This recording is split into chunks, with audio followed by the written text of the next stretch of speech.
Salams and welcome to another episode of this fabulous book, Muhammad Sallallahu Alaihi Wasallam, His Life Based on the Earliest Sources.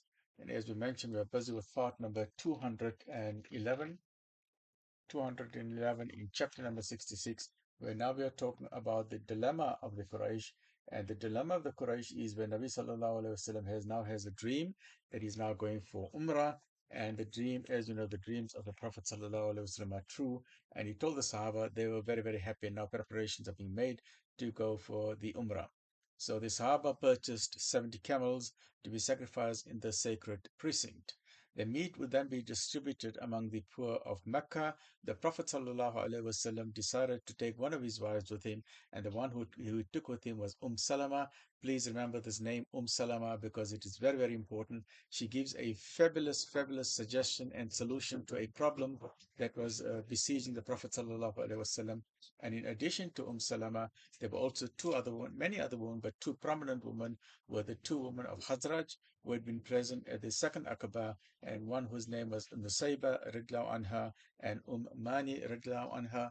And as we mentioned in the previous episode, the important role of women. So I'm appealing to our ulama, I'm appealing to our Muslim leaders that please do not deprive our young daughters, our sisters, our mothers from an education. Education and knowledge are key components of being a Muslim. And the very first word of the Quran is Iqra.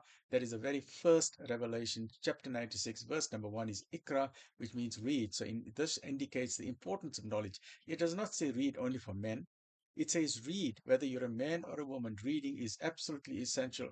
Education is absolutely essential. Knowledge is absolutely essential. We need female doctors, female scientists, female astronauts, female engineers, females in every field of endeavor, subhanAllah. We need females in taking over the social media, whether it's journalism, and we need our females to be involved in journalism, in the media, as authors, and to play their rightful role in society. And that is very, very important, as the history of Islam shows us from the very beginning.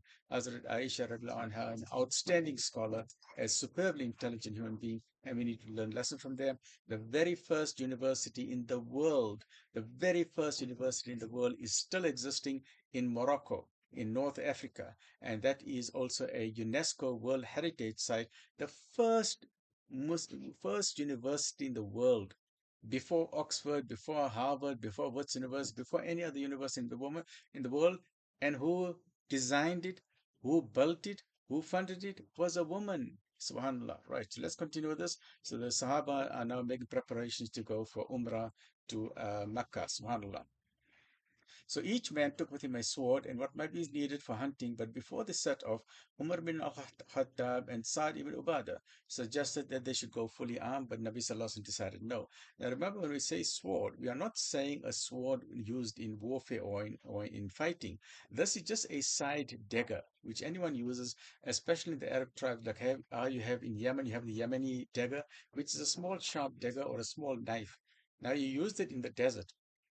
If you catch an animal in the desert or you catch a rabbit, then use this knife to cut that animal, to slaughter that animal, and to have a braai or to have a barbecue or to roast that animal. That's the reason why you need a knife. And also you need it for self-defense. For example, if a lion comes to attack you or a wolf comes to attack you or a jackal comes, then you need that for self-defense. So this is not a typical sword. So Muslims did not go fully armed as in preparation for war. This is just a sidearm, an implement that they would use either for hunting or in preparing the meals or for cutting the animals. Because remember, when the Muslims go on these long journeys from Mecca to Medina, it's usually an 8-day journey or a 14-day journey. That was in those times.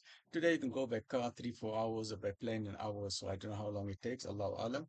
But in those days, for a 14-day journey, you go with extra camels. So as you stop every few days, you slaughter a camel to feed everyone in the caravan. And that is the reason why you need. Now, why did the position change? I'm no longer in that position. The whole camera is moving. Oh, okay. Okay, this is one of the problems that we have.